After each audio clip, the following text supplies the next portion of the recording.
Showtime! The Capital G show starts right now.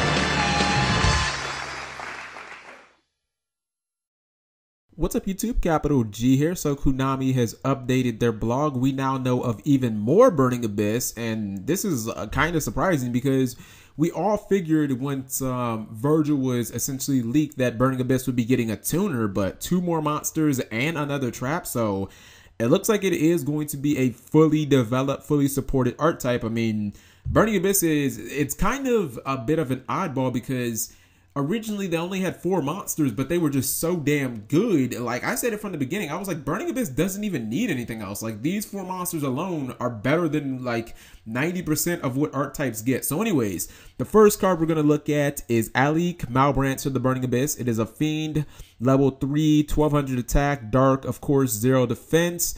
Its effect reads, if you control a monster that is not a Burning Abyss, destroy this card. You can only use one of the following effects of Alich, Malebranche of the Burning Abyss per turn, and only once that turn, of course, again, clauses that are built into all of Burning Abyss for the most part.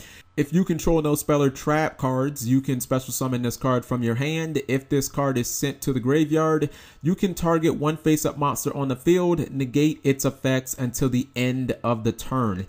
Alright, so this one's going to be short. This is by far the worst Burning Abyss monster, like, ever. I mean, I don't really see a reason that I would ever run this card. And once again, the first 3 Burning Abyss monsters, not including Dante, were just so damn good. It's basically like we've been spoiled. You know, all of them just replace themselves the second that they hit the graveyard.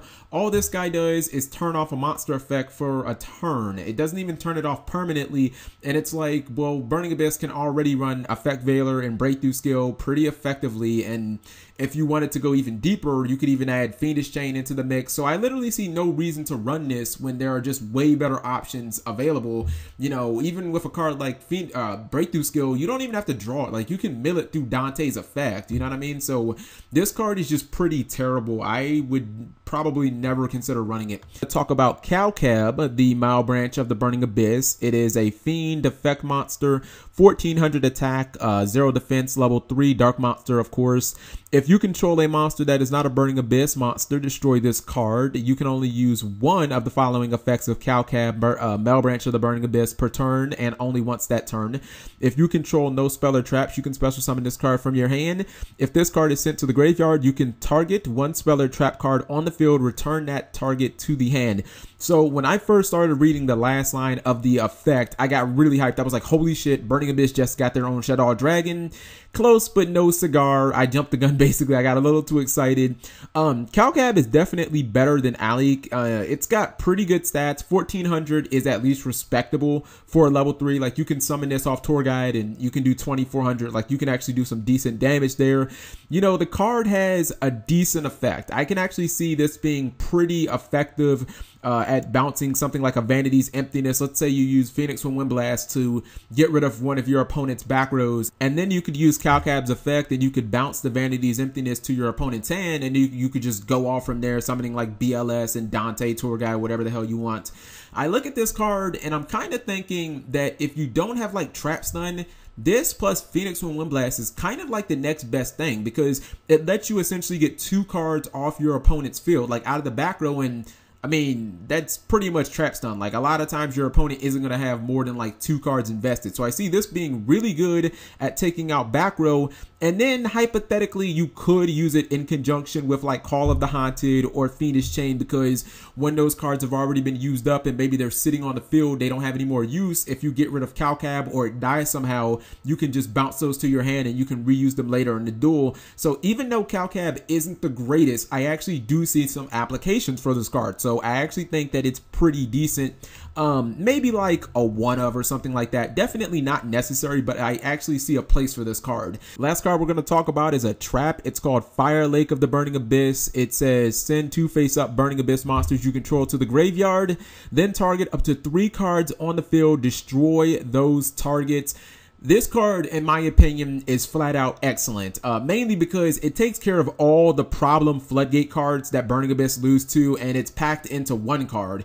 You know, the Vanity's Emptiness and the Majesty's Fiend and the Shadow Mirror, and basically, you know, all of those just really annoying cards like Stygian Dirge that you never want to see. You can just get rid of all of them. And obviously, if you use Dante, Sir, Scram, Graph, you're not going to lose any advantage. And it just seems really, really good against like control heavy or, you know, decks that rely on back row, like slow pace, you know, back row type decks or decks that need field spells, you know, Madoche, Prophecy, anything that needs field spells or needs floodgate cards like Vanities to kind of keep Burning Abyss in check. I mean, you're just going to get wrecked by this card.